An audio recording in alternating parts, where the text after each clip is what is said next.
Les retrouvailles en famille autour de la table de Noël, c'est dans à peine plus de 3 semaines seulement, des préparatifs. Sous le signe de l'inflation, il vous faudra souvent jouer serré pour boucler votre menu en restant dans les clous de votre budget. Comment s'y prendre? Que servir au réveillon pour lui laisser quand même un air de fête? Votre invitée Alexandre, c'est Émilie Mayer, experte de la grande distribution au sein du cabinet IRI. Bonjour Émilie Mayer. Bonjour. Alors beaucoup de Français prévoyants qui ont commencé leurs courses de Noël s'en rendent bien compte. Ça ne va pas être simple cette année de se faire plaisir et de faire plaisir à la table de Noël. Ouais, effectivement, c'est vrai que l'inflation est forte aujourd'hui sur les produits alimentaires. On est en moyenne à 12% d'inflation par rapport à la même période l'année dernière. Et sur certains 12%. produits, ouais, exactement. Et sur certains produits de fête, c'est au-delà de ça, hein. On peut aller au 13% sur le foie gras, 18, 19, 20% sur les volailles, 18 sur les pains.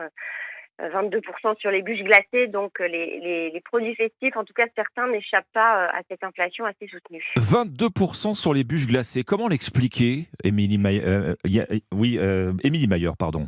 Oui, alors en fait il y a plusieurs explications, hein. La bûche, c'est souvent de la crème, du lait, du sucre, des œufs. Tout ça sont des Oui. matières premières qui sont inflationnistes. Après il y a le processus de congélation qui est assez énergivore, et puis l'emballage aussi, hein, qui connaît des hausses de prix très importantes, et les bûches glacées sont des produits qui sont emballés. Le prix du foie gras, alors vous citiez un chiffre, l'interprofession va même au-delà et nous signale que le prix pourrait flamber jusqu'à 25% d'ici à la fin de l'année sur le foie gras.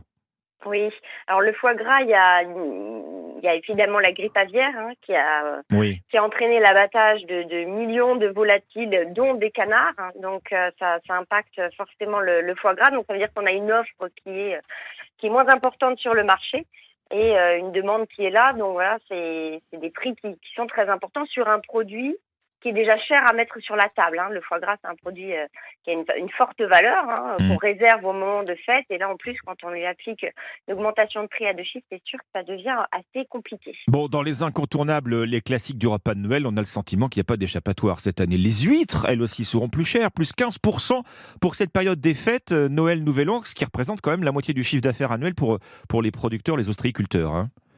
Oui, c'est ça. C'est que effectivement, que ce soit les produits de la mer, de la terre, même les légumes, hein, le champagne aussi, dans une certaine mesure, même si on est moins en inflation que sur l'alimentation. Donc, globalement, tous les prix augmentent des produits qui se trouveront sur la table de Noël. Alors, une exception que je relève dans vos chiffres de votre cabinet IRI, Émilie Mayer, exception qui semble confirmer la règle, les chocolats de Noël voient leur prix diminuer légèrement cette année. Oui, effectivement, sur ce qu'on appelle les rochers, hein, les fameux rochers au chocolat, les Ouais. bouchées au chocolat, là, pour le coup, il n'y a pas d'augmentation de prix, mais c'est vrai que ça reste assez exceptionnel d'avoir comme ça, des produits sur le marché qui ne connaissent pas d'augmentation par rapport à l'année dernière. Mais oui, il y en a quand même quelques-uns. Celui-là en fait partie.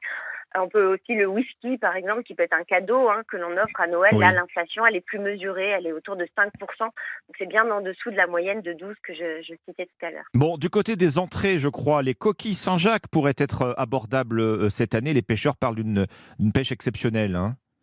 Ah oui, effectivement, il y a une grosse abondance de coquilles Saint-Jacques, et ça fait partie de ces produits qu'il faut savoir identifier, parce que très associés à la fête, et pour l'instant, ça reste très accessible au kilo.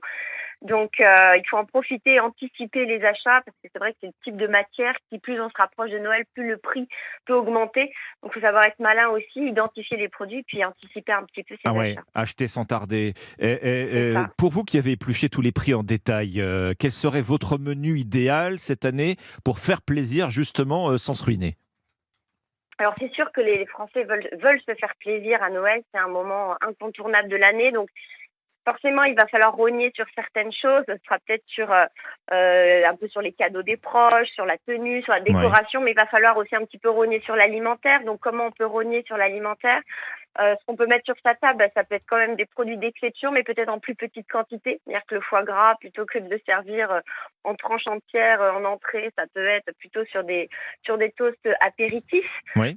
pour avoir des plus petites quantités. Ça peut être aussi sur la volaille, eh bien, pas forcément aller sur le chapon ou sur la dinde, qui sont les volailles les plus chères, hein, mais peut-être plus classiquement sur du poulet ou de la pintade. Ça peut être pour farcir ces volailles, eh bien pas forcément mettre du foie gras, mais du marron, des pruneaux, des champignons, voilà, des choses plus accessibles. Et puis après, pour les légumes qui n'échappent pas à l'inflation, ben ça peut être aussi de se tourner vers les légumes surgelés, les légumes en conserve, qui sont quand même moins coûteux, on va dire, que les légumes frais. Bon, les promos, les marques distributeurs, comme toujours, enfin plus que Ouais, jamais, j'ai envie de dire. exactement.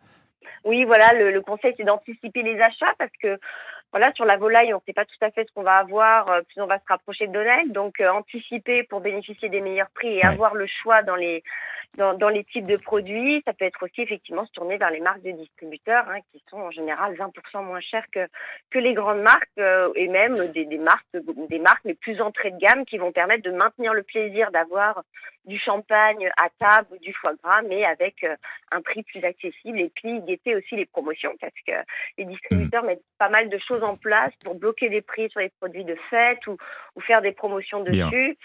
Et aller aussi dans les magasins qui sont aussi plus attractifs en prix. Bon, bah écoutez, voyez, malgré tout, vous avez réussi à bien nous mettre en appétit ce matin. Merci, Émilie Mayer, experte Avec plaisir. de la grande distribution au sein du cabinet IRI. Merci à vous. Au revoir.